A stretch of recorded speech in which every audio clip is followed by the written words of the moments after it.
feel safe at this point. So it does seem as though that element of this has been diffused at least. A few minutes here felt more like stasis.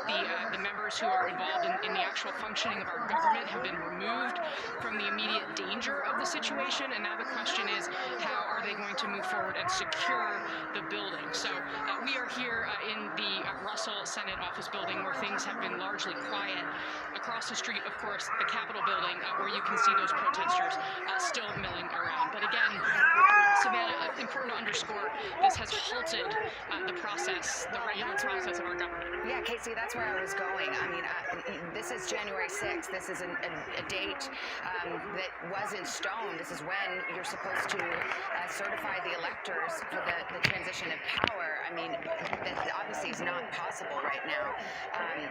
I heard one congressman on one of the cable networks saying, a Republican congressman, a Trump supporter, saying he wants the president to say, call it off, to do more, to say more right now. So far, as this has unfolded, at first we saw a tweet from the president talking about how Mike Pence, the vice president, had let him down by not doing something that was not within his power to do. But then he also has said we should support our law enforcement. But he has, Casey, to be clear, we haven't heard the president say to these protesters, stop, it's over, as this Republican congressman, Trump supporter, has said he wishes the president would do now. And you're absolutely right. And there are more Republicans who are saying that is exactly what needs to happen. Senator Marco Rubio is saying that is what it would mean to support law enforcement. Law enforcement have been overrun here. And the reality is that this is supposed to be a formal transfer of power from one administration to the next. And in fact, Senator Mitch McConnell was on the floor of the Senate, someone who critics have said waited too long to criticize President Trump. But even he this morning was saying we have to believe these results. If we don't, then our democracy is going to begin a decline. A death spiral was the phrase that he used. So that's how we started the day. And then just minutes later, this scene unfolds in the United States Capitol, which, again, I think it's important to realize most of these procedures are laid out in the Constitution. They are some of the oldest things that govern how we govern ourselves, how we work as a democracy. It's certainly something that I know many members of Congress who I talk to every day have taken great pride in being a part of that democracy. And right now we're seeing it halted by these people. Absolutely, Casey. Sorry to cut you off. I want to jump to a member of Congress, Brendan Boyle, who's a Democrat from Pennsylvania. I believe he's on the phone. Congressman, I mean, first of all, are you safe? Are you okay? I don't expect you to tell us where you are, but what can you tell us about how you're doing right now? Yeah, well, thank you. I am safe, myself and two other younger staffers in my office, the building in which my office is located. Capitol Police have been running through the hallways, so you occasionally hear commotion outside. I'm not sure whether or not it's Capitol Police or one of the protesters. And then just continuing to wait on further updates from the Capitol Police. And what did you witness today? What have you seen?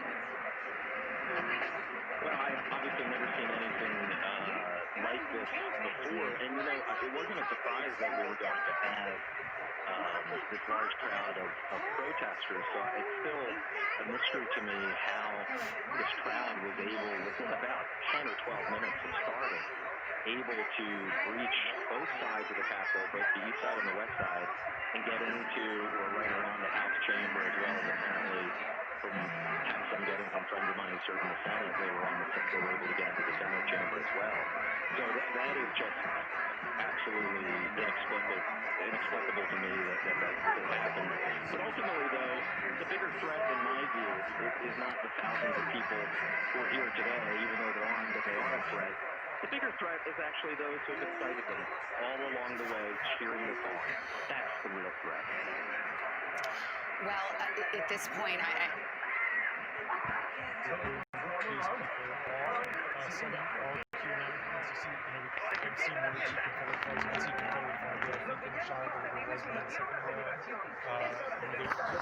some of these people, again, will just be anarchists who are looking to create disorder and trust.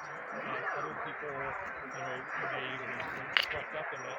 The president's speech earlier did encourage people to go toward the Capitol and even do a fiery speech, and then this crowd moved that direction. And let's of course remember what President Trump said when he went on a few debates, James, to the crowd, please. Stand back and stand by. We can report this out of Georgia. The Georgia Secretary of State and his staff were removed from the Capitol there in Georgia a little while ago as a precaution. We are getting this from our colleague Amy Barber as well as Georgia PBS and NPR producer Stephen Fowler sharing the news that this is not just confined, of course, to Washington, D.C. There is a concern about security at other state capitals across the country. The backdrop to all of this is that Republicans may be on the precipice of losing not only the White House, but also losing the Senate, because we're watching to finalize the results from the second Senate race. One of them being won by a Democrat, the other one still too close to call, but that may end up being a result, James, of President Trump focusing only on himself, only on his election, claiming falsely that it was rigged and that the process hasn't gone fairly. We're also seeing right now the other incredibly dangerous result of those lies and that rhetoric. Yeah, Libby, and so there was earlier today a Democrat strategist. The reason that they won, and this person believed the reason we won, this guy said, was because we were focused on January 5th, meaning Republicans were focused on January 6th, meaning the Democrats were focused on getting out their voters in Georgia, and Trump and his hard-core allies were focused on this, trying to stop this pro-forma recession and overturn the election. And ultimately, the consequence of that for Republicans may be that they don't control the Senate.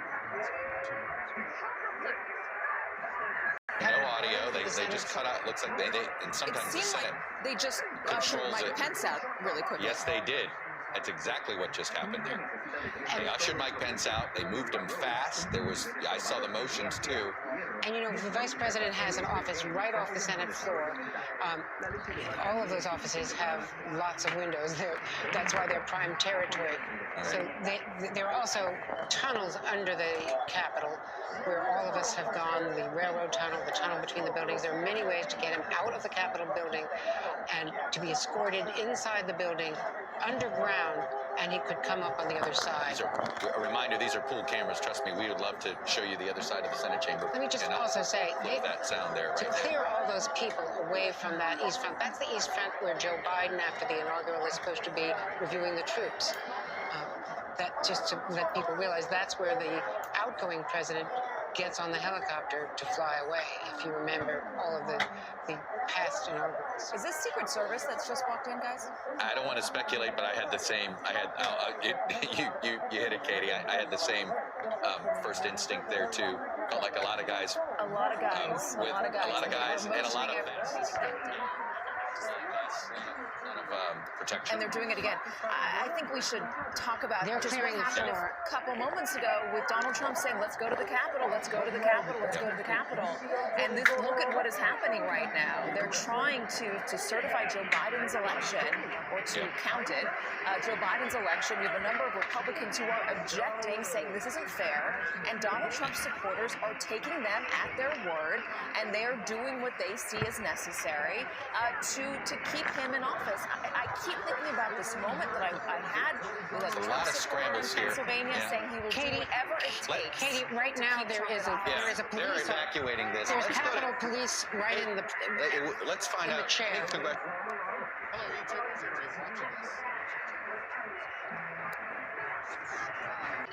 Luke 11:18. If Satan also be divided against himself, how shall his kingdom stand? Because he said, I cast out devils through Beelzebub.